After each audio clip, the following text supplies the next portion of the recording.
You're in a bunker. The air is stale. The walls shake. A hum fills your ears as if the earth is tearing itself apart. You type a message. You hit send. And you know it will get through. Not because there's a central server, not because there's a hub, but because there is no center. At all. The network lives as long as a single node is alive. This isn't science fiction. This is ARPANET, 1969, a DARPA project, born out of fear of nuclear fire. But it immediately spiraled out of control. A glitch in the first test between UCLA and Stanford. The word login cuts off. Only low gets through, and that's enough. 2 nodes, and there's already a connection, fragile, but alive, like a spark. Do you remember your first online chat? This is its ancestor. The network grows, not by command, by nature. 1983, TCP/IP. Vinton, Cerf, and Robert Kahn bet not on hierarchy, but on equality. Every computer is an equal partner. No superiors, no commanders, just a protocol, and the freedom to connect. In 5 years, from 130 nodes to 300,000 hosts in 35 countries. Do you think this is technology? No. This is a rebellion, in code. And then, 1993, Tim Berners-Lee. He could have patented the web, could have become richer than Gates, but he didn't.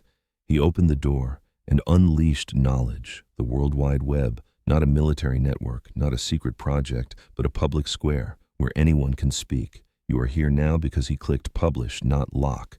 Imagine a weapon created for war became an instrument of freedom, not because of idealism, but because of its architecture. Decentralization isn't a hippie idea, it's a military necessity. Irony? No. A law. A system built to survive chaos tolerates no masters. It chooses to be or not to be, and it chooses to be. Without you. Without them. Without anyone. Your phone in your pocket is a direct descendant of that bunker. And yes, it doesn't obey either. October 1969, Los Angeles, UCLA lab. Charlie Klein sits before a terminal. His fingers tremble, sweat on his forehead. He must send the first message in the history of a distributed network. One word, login. He presses L. It goes through. O.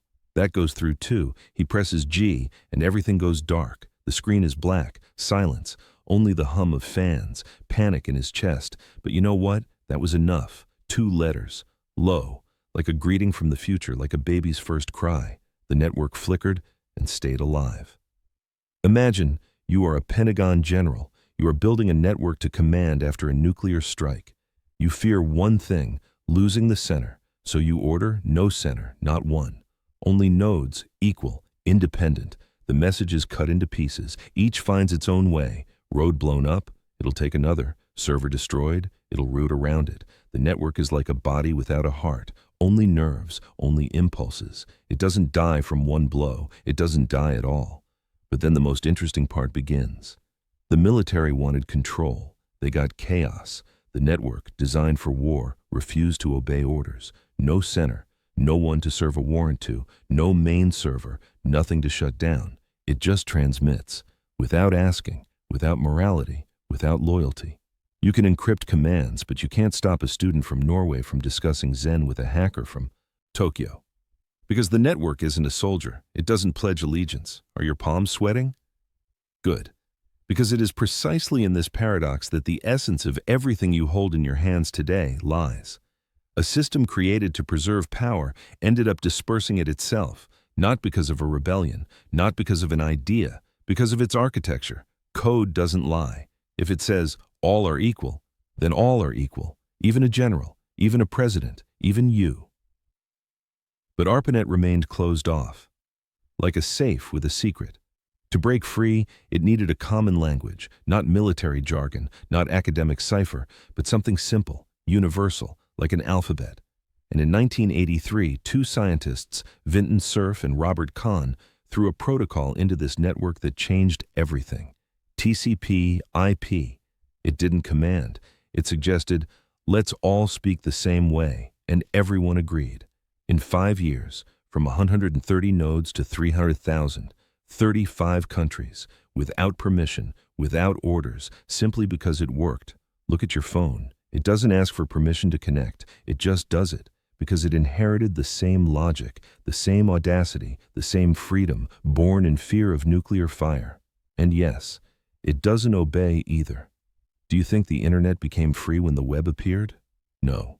It broke loose much earlier, in 1973, Hawaii. A conference room reeking of sweat and skepticism. Vinton, Cerf, and Robert Kahn had just thrown an idea on the table that took the breath away from senior engineers. Let's make all networks speak one language, not military, not academic, but one that any computer would understand, whether in Osaka or Oslo. Laughter broke out. Why fix what isn't broken? But Cerf and Kahn knew, without this language, the network would forever remain a collection of isolated islands. And so they wrote an article, short, clear, like a shot. It contained no words like revolution or freedom. It contained code and logic, and the phrase from which everything began: packets must travel on their own. Imagine you send a letter, but not just one. You tear it into pieces. Each piece flies its own way. One through New York, another through Tokyo, a third through Sydney, and yet at the other end, they reassemble in the correct order. This is TCP, IP. Not an acronym, a philosophy. TCP is like a nanny. It makes sure no piece gets lost. IP is like a postman. It knows where to deliver it. Together, they erase boundaries, not between countries, between networks. Military network, connect. University, welcome. Home server in the garage, why not? The system doesn't ask who you are. It asks, do you speak its language? And so, January 1st, 1983, a quiet day. The New Year's lights hadn't yet faded. But on this day, ARPANET takes a step that changes everything. It disconnects the old protocol and switches to TCP/IP. Forever. This isn't an update, it's a change of citizenship. From this moment on, the network is no longer American. It becomes worldwide by default. Because TCP/IP is open, free, available to everyone, and the world responds instantly. By 1980, 130 nodes. By 1990, 300,000 hosts in 35 countries, without orders, without permission, simply because it worked, and no one could stop something that had no center. Now look here. The military wanted a network that would survive a nuclear strike. They got a network that survived their departure, not because someone fought for freedom, but because architecture tolerates no masters. TCP/IP is not technology, it is a power vacuum. And into this vacuum rushed people, students, scientists, hackers, those who simply wanted to share, to argue, to learn. They didn't ask if they could, they simply connected. And the network answered, hello? Your phone does the same thing every second. It doesn't ask for permission. It speaks a language born in fear, but grown in freedom. And yes, it still doesn't obey. The generals gave the order. The students started chatting. Not according to protocol, not according to instructions, simply because they could. In 1972, a guy from MIT taps on his keyboard to ask a friend in Berkeley, did you understand what the professor meant about quantum entanglement? The screen flashes green. The modem hisses like a snake in a boot. And then, an answer. Not in a week, not in a day, now, in real time. DARPA watches in bewilderment. The network was built to coordinate strikes, but it suddenly became a place where graduate students argued about Zen Buddhism and exchanged coffee recipes. And then mailing lists appeared. Not secret, not encrypted, just people who wanted to share. Someone sends a draft article, someone else. A joke about Fortran, someone else, an invitation to a virtual party. The network acquired a soul, not in a metaphysical sense, in terms of behavior. It ceased to be a conduit for orders. It became an echo for voices. And it was impossible to stop. Because how do you forbid people from speaking when, for the first time in history, they can hear each other without censorship, without borders, without permission? By 1990, the Department of Defense officially decommissioned ARPANET, not because of a hack, not because of a crash, but because the network was no longer theirs. Management was transferred to the National Science Foundation, NSFNet. Why? Because the military became strangers in their own project, their logic, control, the scientists' logic, openness, their culture, secrecy, the network's culture, trust through transparency, two worlds, one network, And the network chose, not by vote, not by manifesto. It simply stopped responding to military commands. Imagine 300,000 hosts in 35 countries. Not a single general knows what's being discussed in Oslo, Tokyo, or Buenos Aires. On this network, they discuss Rilke's poetry, Marx's strategy, genome codes, and the meaning of life after midnight. All of this on infrastructure once paid for by the U.S. Department of Defense. They gave the world a weapon of communication and received a mirror. Irony? No, a law. A system built to survive chaos tolerates no masters. It simply lives. Do you know that feeling? When you first wrote to someone in a chat, not for business, but just because. To say, "Hi, I'm here." That's how the network became popular, not by decree, by desire. And now the question arises, how can we make it so that not only a scientist with a terminal can enter it, but also a schoolchild with a library computer, not only an engineer, but also an artist, a librarian, a grandmother? The answer will not come from the Pentagon, not from Stanford, but from Geneva, from CERN. And it will consist of only 3 words, hypertext, link, page. But that's another story. For now, remember, freedom is not an idea. It is a behavior, and it starts with one message, without permission, without purpose, just hello. Do you remember the first time you wrote to someone, not a boss, not a teacher, but just a person, and knew you wouldn't be checked, edited, or deleted? That's how it began, not with a manifesto, not with a revolution, but with a flickering screen in a dimly lit office in 1971. Ray Tomlinson taps on keys. Before him, 2 machines. Between them, emptiness.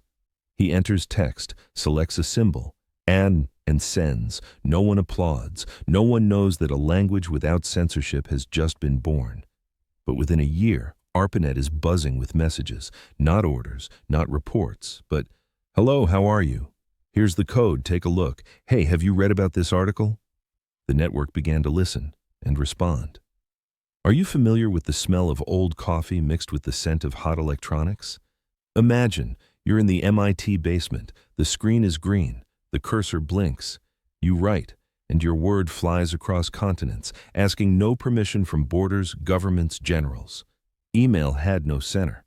The letter bounced from node to node like a pebble skipping across a puddle until it found its recipient. To stop it, you had to kill the entire network, and that's impossible, because the network isn't a machine, it's an ecosystem. And then, Usenet, a global bulletin board.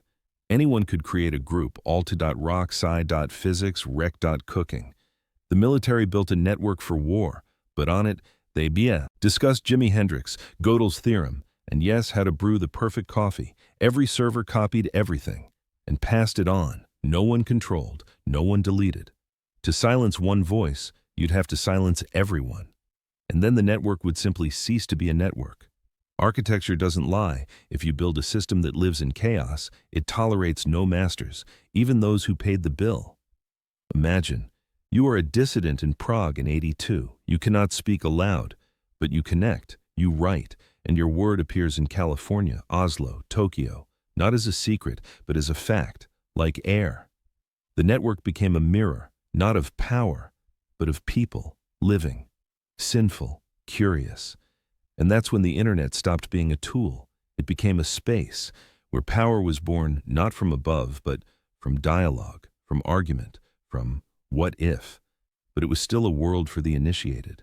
Terminals, commands, blinking symbols. To go beyond the narrow circle, a bridge was needed. Simple, visual, intuitive. And it appeared, not from the Pentagon, not from a corporation, but from a quiet laboratory in Geneva. A man named Tim Berners-Lee wrote 3 words, hypertext, link, page. And in 1993, he renounced the patent, not out of altruism, but out of understanding. Knowledge locked up is not knowledge, but a commodity. He opened the door and released the future into the wild. In 1989, in the CERN basement, amidst humming servers and dusty printouts, Tim Berners-Lee wrote a memo, not for generals, not for investors, for colleagues.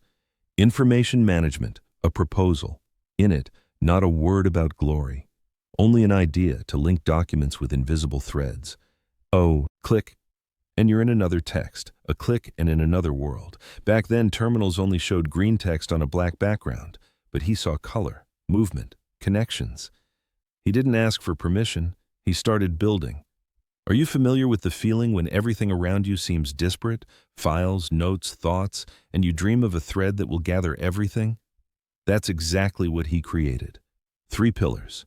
URL, like an address on an envelope, 1, and the letter will find you in any city. HTTP, like a messenger, knocks on the door, asks for a document, and brings it back. HTML, like a pencil, anyone can write, insert a picture, draw an arrow to another text. Before this, the internet was a library without a catalog. Now, a bookstore with open shelves. You could enter for the first time without a password, without commands, without fear. But here's what changes everything. In 1993, as web servers were mushrooming, Berners-Lee faced a choice: a patent, and he's richer than Gates, open source, and he's nobody. He chooses freedom. On April 30th, 1993, CERN announces the World Wide Web is public domain, no licenses, no fees, no borders. Imagine you invent a language that the whole world will speak, and you give it away for free. Not out of weakness, out of strength, out of a belief that knowledge should not be a commodity. Are your palms sweating? Good. Because it was on this day that the internet stopped being a tool and became an ecosystem. Any schoolchild in Budapest, any pensioner in Vancouver, any hacker in Bangkok received a key, without asking, without paying, simply because the world became a little fairer. But the network was still invisible. Text, commands, the fear of error, until a group of students in Illinois put together something you see now, a browser, not for scientists, for you, for me, for the grandmother who first clicked on a picture and gasped, "It's alive!" Mosaic, not a program, a bridge, and when it opened, millions stepped into a new reality, not as guests, as residents. Look at your screen. Every link, a legacy of that decision. Every click, an echo of a choice made not for money but for trust. And yes, it still works. Color, pictures, mouse click. January 1993, University of Illinois. Mark Andreessen is awake, shadows under his eyes. On the screen, not green text but a page, with a photo, with a title, with a link you can just click. He and his team at NCSA break the last wall between the network and the world. Not with code, with an interface. When they release Mosaic, Usenet forums explode. I see the internet, people write as if they've just gained sight. A librarian from Kansas, a teacher from Seattle, a student from Tokyo, everyone suddenly understands this isn't for the chosen few. This is for them. You also saw the internet for the first time, remember? When the cursor turned into a hand and the text E into a door. Before Mosaic, the network was a labyrinth. To navigate it, you needed a map, a command, patience. After, it became a storefront, text and image on one page, no windows, no downloads. It just opened. Like a book, but alive. You hover the cursor, and it knows you can click here. No FTP get, no telnet, just a click. And you're somewhere else. Humans think with their eyes, not with their fingers on a keyboard. When the internet spoke the language of images, it ceased to be a technology. It became an environment, like a street, like a square, like a home. And this is where it gets interesting. In 1993, less than 2 million people in the U.S. used the internet. By 1995, 16 million, 6% of the population, in 2 years. Radio reached that penetration in 38 years. Television in 13, smartphones in 7, and the network in 2. Why? Because Mosaic didn't explain. It showed, and the world believed. According to the Internet Society, by the end of 1994, the number of web servers skyrocketed from 200 to 2,700, tenfold. In a year, everything changed, and you were there. But when the network became mass market, Washington began to wonder, who is in charge now? The answer came quickly. April 1995, the National Science Foundation shuts down NSF-Net, transfers the backbone to private companies. The Clinton administration supported the decision, and this was the final nail in the coffin of the military internet. Not an explosion, not a scandal, just a quiet click, like flipping a switch. The network no longer belonged to the state. It became civilian, wild, free. And now its growth depended not on grants but on you, on me, on everyone who clicked. Mid-90s, the White House. In offices where scenarios of nuclear apocalypse were once drawn, they now decide how to let go of what has spiraled out of control. The U.S. government takes a step that looks like a defeat, but in reality becomes a triumph. In April 1995, it shuts down NSF-Net. Not because of a failure, not because of a scandal, but because it understood the network was no longer its toy. It had grown up, become wild, and demanded freedom. Do you know that feeling when you let your child go on their first day of school? You're scared. But you know, if you don't let go, they won't become a person. It's the same here. The state, which invested billions in the network to preserve power, voluntarily gives it up. It doesn't lose. It lets go. And business immediately rushes in, not as an invader, as a builder. Providers appear, domain registrars, hosting companies. The .com domain explodes. By 96, over 100,000. Amazon sells its first book, eBay, its first rare coin. By 98, the U.S. internet economy is worth $300 billion. But the key point is not technology, not investment, but the absence of control. The network began to grow like a forest after a fire, chaotically, quickly, without permission. Imagine you are an official in the Pentagon of the 60s. You are building a network so that orders will get through even after your bunker is hit. You fear one thing, the loss of the center. Therefore, you order, there will be no center. And now, 30 years later, your brainchild is a global infrastructure. Like roads, like electricity, like water in the tap. No one owns the internet because everyone owns it. And this is where it gets interesting. The military won. Not as they wanted. They created a system capable of surviving chaos. And it survived even when they themselves left. Not because someone fought for freedom, but because architecture tolerates no masters. You cannot control what has no center. You can only enter it. Are your palms sweating? Good. Because it is at this moment that the internet stopped being a project and became an environment, like air, like the ocean, like language. And now the question is not who controls it, but how do we live in it? Look at your screen. Every purchase, every post, every click is a consequence of that 1995 decision. The government let go, business took over, but people built, and the network remained alive, despite everything. Just like then, at UCLA, when only LO got through. Remember the bunker? Now you're home, at your laptop, in silence, broken only by the click of a mouse. You're reading this, on a network born of fear, grown into freedom. And yes, you are not a general. You are a node, one of billions, but you are the one keeping it alive. Not servers, not corporations, not governments. You. Freedom was not in ARPANET's blueprints. It wasn't written in DARPA memos. It arose as a side effect of survival. A system designed not to die after a nuclear strike proved incapable of obeying. No center, no one to serve a warrant to, no central node, nothing to shut down, only packets. Only paths, only connection. You send a word and it will find its way, even if the world collapses. Do you know that feeling? When you first realized no one is looking over your shoulder, no one is censoring, no one decides if you are worthy to speak? That's how the network became popular, not through a manifesto, through use. You didn't steal the internet, you just started breathing it in, and it became yours. Like air, like language, like a right.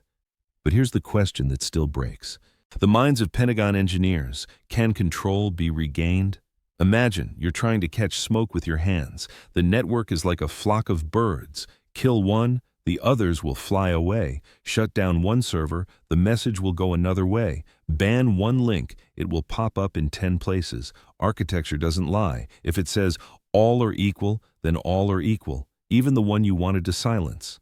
Are your palms sweating? Good. Because right now you are part of this logic. Every post you make, every comment, every click is a voice in a system that doesn't ask who you are. It asks, do you speak? And if so, it will transmit, without asking, without fear, without loyalty. We didn't fight for the internet, we simply entered it, like a river, and we swam. And it carried us further than the generals dreamed, further than the scientists planned, further than borders allowed. And now it is not a tool. It is an environment, like the ocean, like the forest, like a city where anyone can build a house without asking the mayor for permission. So tell me, can the internet be brought back under control, or is freedom embedded in its code from the very beginning, in every byte, in every node, in every link leading wherever you decide?